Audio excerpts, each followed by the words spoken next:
ठीक है तुम कथा ये साथ में कथा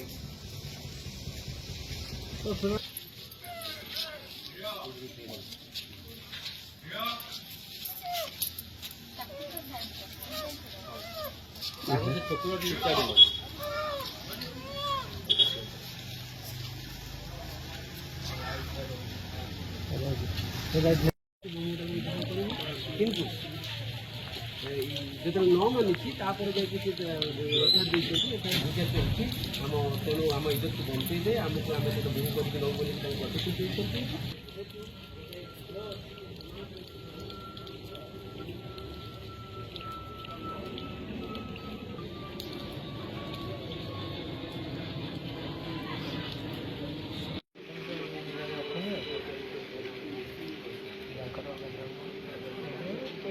कहीं बस तो ये तुम कौन है पिलाटा जब बर्षा कहीं तुम बस पिलार बापा जी पवित्र भाव पाखक आगे आसी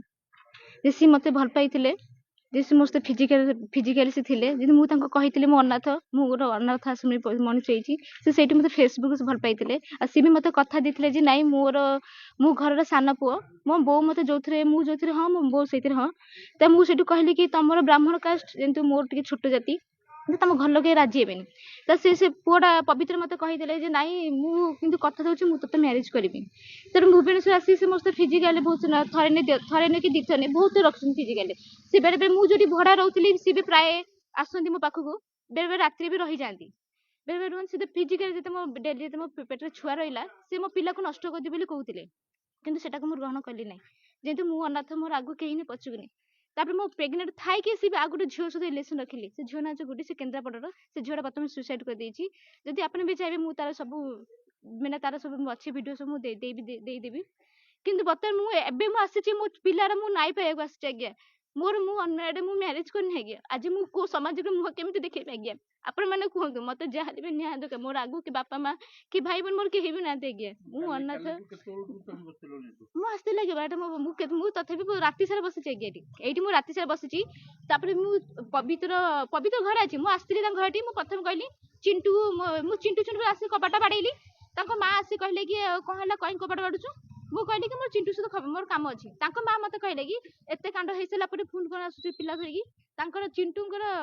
पवित्र जी अच्छी आई कौन हे सी मुझे बही मो पिला धरी बसी मत गरम पानी छाटिले आप भावतु गरम पानी छाटिले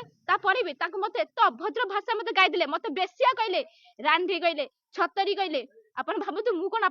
आपण आगे से देखा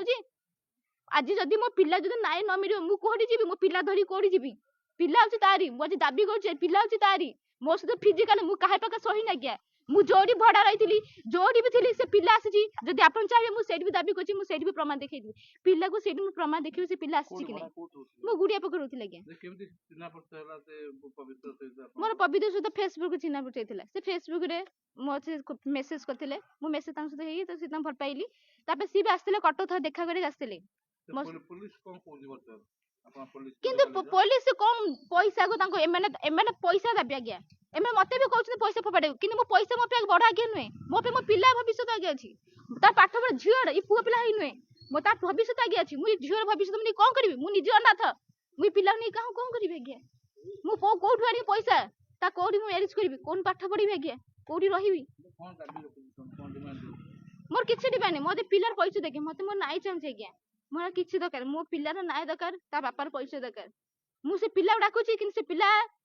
भूल करिछि जो पिला जति भूल न करिछि से काहे चोरम के भीतर बसिछि आपण मन कहंतु मु ठिया आइछि मु बसिछि मु काठु आसे मु एठी बसिछि आज्ञा बसा हिल भी बसिछि आज भी आपण मन भी ठिया आइछि बसा आज ओ पिला धरि बइछि आज्ञा आपण मन कहंतु मु कोन करिवि से पिला घर भीतर अछि तथापि मु सब पिला कांदुछि ता टिके भी बेगे नै ତାଙ୍କ ମାଆଙ୍କୁ ବି ସେମିତି ନାହିଁ। ତାଙ୍କ ମା ମତେ କାଲି ଏତେ ଅଭଦ୍ର ଭାଷା ଗାଇଦେଲେ। ତାଙ୍କର ଯୋଉ ଅଛନ୍ତି ତାଙ୍କ ପବିତ୍ରଙ୍କର ଅଜାନା କିଏ ହେବେ, ସିଏ ବି ମତେ ଗାଇଦେଲେ। ମତେ ଖରାପ ଅଭଦ୍ରାମି କହିଲେ, ବେଶ୍ୟା କହିଲେ, ରାଣ୍ଡି କହିଲେ, ଛତରୀ କହିଲେ। ମୁଁ କଣ ସେମିତି ଦେଖାଯାଉଛି? ଆପଣ ଜାଣିଥିବେ ରାଜ୍ୟରେ ଆମେ ଯଦି କହିବା ରାଜ୍ୟଠୁ ଆମ ଭାରତ ବର୍ଷରେ ପ୍ରତ୍ୟେକ ଦିନ ପ୍ରତ୍ୟେକ ନାରୀ ପ୍ରତି ଅନ୍ୟାୟ ହେଉଛି, ଅବିଚାର ହେଉଛି। ଆଉ ଖାସ୍ କରି ଫେସବୁକ୍ ପ୍ରେମ ଆପଣମାନେ ଜାଣିଥିବେ ସବୁଦିନ ଏସବୁ କେସ୍ ଚାଲିଛି।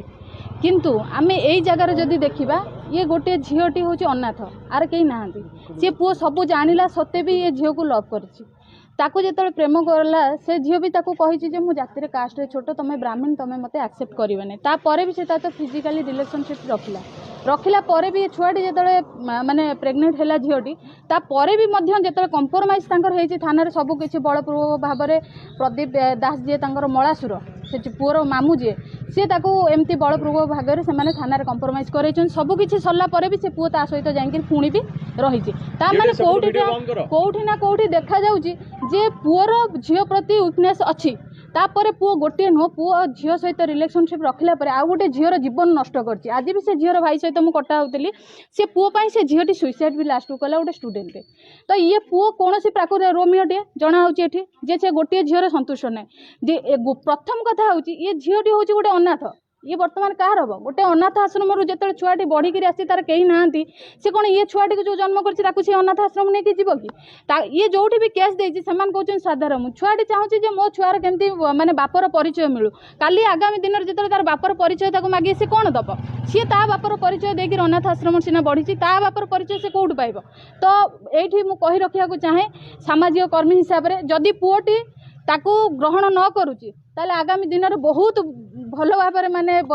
ଆମେ ଆଗକୁ ରାସ୍ତାକୁ ଗଢ଼ିବୁ। ଖାଲି ଥାନା ନୁହଁ, ଏସ୍ପି ଠୁ DSP ପର୍ଯ୍ୟନ୍ତ ଯିବୁ। ଯେହେତୁ ଇଣ୍ଟରକାଷ୍ଟ ଜାଣିକିରି କାଷ୍ଟକୁ ନେଇକିରି ଯେଉଁଠି କଥା ଉଠିଛି, କାଷ୍ଟକୁ ନେଇକି କାଲି ଯେଉଁ ଭାଉଲେନ୍ସ କରିଛନ୍ତି ଏଠି ଯେଉଁ ଗରମ ପାଣି ଫୋପାଡ଼ିବା ଜାଗାରେ, ମୁଁ ଏତିକି କଥା ମିଡ଼ିଆ ସାମ୍ନାରେ କହି ରଖିବାକୁ ଚାହେଁ, ଯଦି ଏ ଝିଅକୁ ସେ ଘର ଲୋକ ଗ୍ରହଣ ନ କରନ୍ତି ଆଗାମୀ ଦିନ ବହୁତ ତୀବ୍ର ଆନ୍ଦୋଳନ